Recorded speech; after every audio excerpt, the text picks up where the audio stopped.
Ada seseorang muslim beristri, hobi sekali foto-foto diri sendiri, tapi istrinya nggak diajak foto bersama.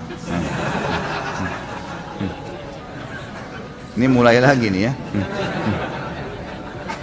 Hobi mengedit foto di laptop, selalu berfoto di semua momen, tapi istrinya tidak diajak foto. Bukankah ini dosa besar dan sombong? Bukankah foto haram untuk disebar di media sosial? Apakah benar orang yang suka foto diri dan mengedit foto akan disuruh tiupkan ruh kepada foto tersebut di hari kiamat dan dilempar ke dalam api neraka? Pertama gini, masalah foto, hukum foto sendiri.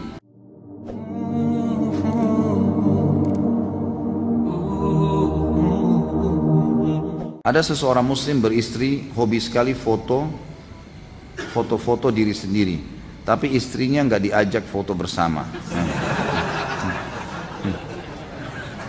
Ini mulai lagi nih ya. Hobi mengedit foto di laptop, apa ini? Dan laptopnya penuh dengan foto suami bersama wanita-wanita yang bukan muhrim. Ya. Saya lupa baca Al-Quran, apa ini?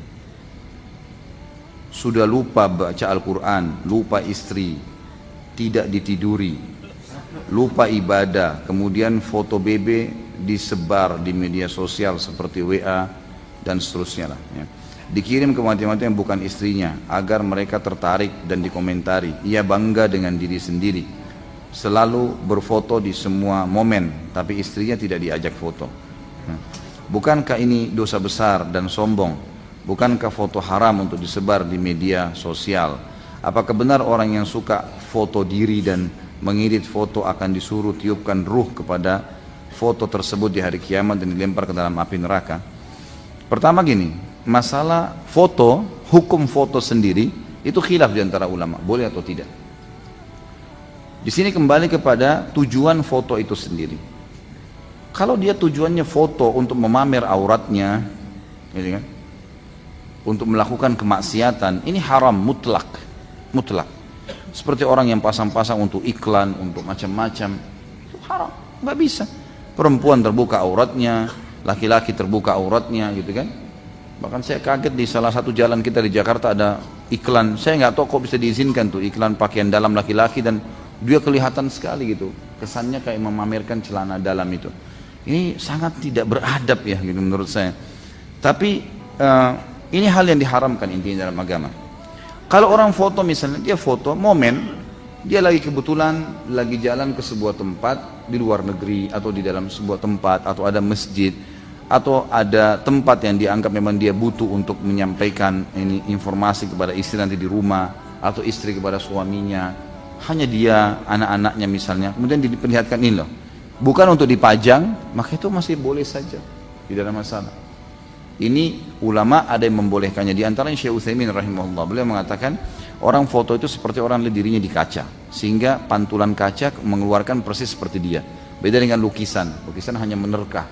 Kalau foto persis seperti dia, bajunya seperti dia, bajunya juga seperti dia persis, maka beliau mengatakan boleh, tapi tetap disepakati oleh para ulama kalau untuk memamer aurat atau kemaksiatan diharamkan. Ini dulu berhubungan dengan masalah hukum foto.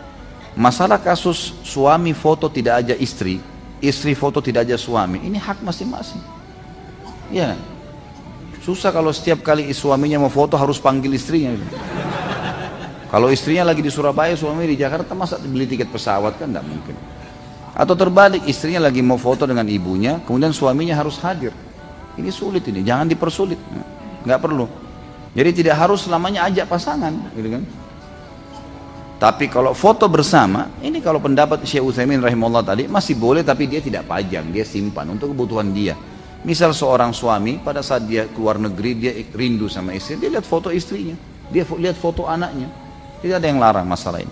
Setahu saya Allah tidak dilarang, asal dia tidak memajangnya, dia tidak memperlihatkan kepada teman-temannya, ini loh foto pasangan saya misalnya, nggak perlu gitu kan.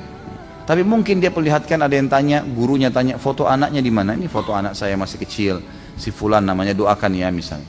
Sama saja dengan anaknya dibawa langsung misalnya, kan gitu.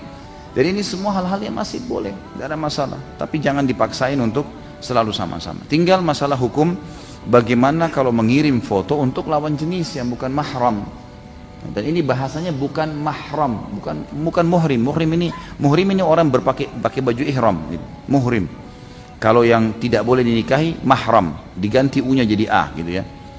Mahram ini ya kalau mengirim foto dengan yang bukan mahram tergantung. Kita lihat dulu apa tujuannya. Misal ada seseorang mau menikah, kemudian dia harus memberikan biodata kepada calon yang akan dia menikah dengannya. Kebetulan tempatnya berjauhan, dia harus memberikan ini foto saya, ini biodata saya. Allahu a'lam, yang saya tahu, yang saya konsultasikan dengan beberapa ulama, ini tidak ada masalah. Karena memang keadaannya sekarang sudah ada teknologi, gitu kan. Maka boleh, niatnya untuk itu. Niatnya untuk itu. Atau misal ada pendaftaran sebuah kampus jarak jauh, butuh formulir diisi dengan foto, dikirimlah foto tersebut. Tidak ada sesuatu yang melanggar di situ, gitu kan? Sementara di sini yang melihat tadi kalau dia mau menikah adalah lawan jenis bukan mahramnya. Tapi ada sasaran pernikahan secara syar'i dibolehkan, gitu kan? Hanya sebatas itu, dan itu pun tidak boleh ada pelanggaran. Jadi jangan kirim foto yang terbuka aurat misalnya. Kalau mau nazar yang sebenarnya, ya lihat nanti yang misalnya dibolehkan dalam pendapat sebagian ulama fikih, kalau orang melihat wanita, maka si wanita boleh kalau nazar dengan ada mahramnya di rumahnya, itu memperlihatkan beberapa helai rambutnya, gitu kan. Dengan tetap ada kudung misalnya. Kalau niatnya memang sudah nazar untuk nikah, gitu kan, itu boleh. Tetapi tidak boleh mengirim foto yang tidak tutup aurat misalnya, kan itu.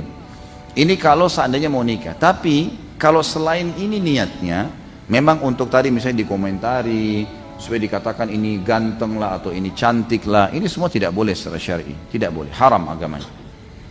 Ini poin sendiri lagi, gitu kan. Jadi perilaku suaminya ibu semoga Allah berikan hidayah salah kalau di sini. Tinggal pertanyaan selanjutnya lagi adalah masalah bukankah itu sombong dan bangga diri masuk dalamnya. Kalau dia pamer-pamer dirinya masuk dalam bangga diri. Dia kirim foto kepada yang bukan mahram, maka itu juga dosa. Jadi ada dosa yang lain di situ, numpuk antara dosa. Masalah kasus foto nanti orang disuruh beli ruh, itu yang lebih tepatnya patung, lukisan, itu memang ada hadisnya. Ini pendapat Allahu alam, saya pun berpegang pada ini ya. Saya masih berpegang pada pendapat-pendapat di antaranya Syekh Utsaimin rahimahullah yang tidak mengharamkan mutlak foto kecuali dalam keadaan-keadaan tadi yang saya sebutkan. Memang ada ulama yang tidak membolehkan sama sekali gitu. Tapi ini akan kesulitan karena misal kita butuh foto untuk ijazah, untuk akte lahir, untuk paspor. Banyak sekali yang dibutuhkan. Maka berarti pendapat yang lebih bijaksana adalah boleh tapi pada momen-momen yang benar. Kalau tadi hadis yang dimaksud itu dikasih ruh adalah patung jelas dengan lukisan yang sifatnya memang nyawa, ya kan? Dan utuh. Karena ulama mengatakan kalaupun ada orang membuat karikatur dan wajahnya tidak ada, maka itu tidak termasuk gambaran manusia makhluk, dianggap cuma sekedar gambar biasa. Wajahnya bulat misalnya, cuma dibuat gambaran ini loh manusia, gitu kan. Ini loh seperti ini gambaran buaya misalnya, cuma gambar sepintas tidak ada wajah, cuma seperti itu. Walaupun sebenarnya lebih tepat sekarang kita harus tinggalkan aja. Kita lebih baik menggunakan foto asli. Ini loh foto, ini buaya yang ini dalam pendidikan. Ini loh kuda itu yang ini, singa itu yang ini, kan sudah bisa langsung. Bisa cuplikan gambar bergerak ataupun foto asli, itu lebih tepat. Ini banyak curhatnya ibu-ibu rupanya malam ini. Jika suami suka menonton TV, chatting mesra dengan wanita yang bukan istrinya, bahkan sudah berhubungan intim lewat media sosial, berfoto-foto berdua-duaan dengan wanita yang bukan istrinya, suka memandang wanita yang bukan mahram, bukankah ini dosa besar atau haram? Padahal rajin qiyamul lail dan hadir ke majelis ilmu, sudah dinasihatin istrinya berkali-kali tapi tidak gubris. Apa yang harus dilakukan? Ya kalau dia tidak mau menerima nasihat istrinya pada saat dia salah, ini sombong, nggak boleh. Gimana caranya orang bertahan? Teman-teman sekalian, termasuk hal yang bisa menghilangkan kesombongan adalah berusaha untuk mendengar nasihat dan masukan dari siapapun. Walaupun itu orang, misalnya seorang bos punya bawahan, walaupun itu misalnya istri yang dianggap di bawah naungan suami, walaupun itu anak yang memberikan masukan kepada orang tua, mestinya bisa gitu. Saya mengambil pelajaran besar dari ayah saya, semoga Allah jaga beliau. Jadi beliau tidak pernah menganggap saya sebagai anak khusus, di sini tanda kutip anak yang harus selalu tunduk sama orang tua, yang harus dengar. Bahkan seringkali saya malah ditelepon ditanya, dimusyawarahkan, Khalid menurut kamu seperti ini bagaimana? Dan beliau sangat terbuka, membuka diri untuk menerima masukan-masukan. Saya melihat ini sangat tepat ya. Jadi kalau memang hal-hal itu positif kita terima. Nabi SAW pernah menerima masukan dari Ummu Salamah radhiyallahu anha. Bukan aib menerima masukan dari istri. Apalagi kalau memang kita membutuhkan itu.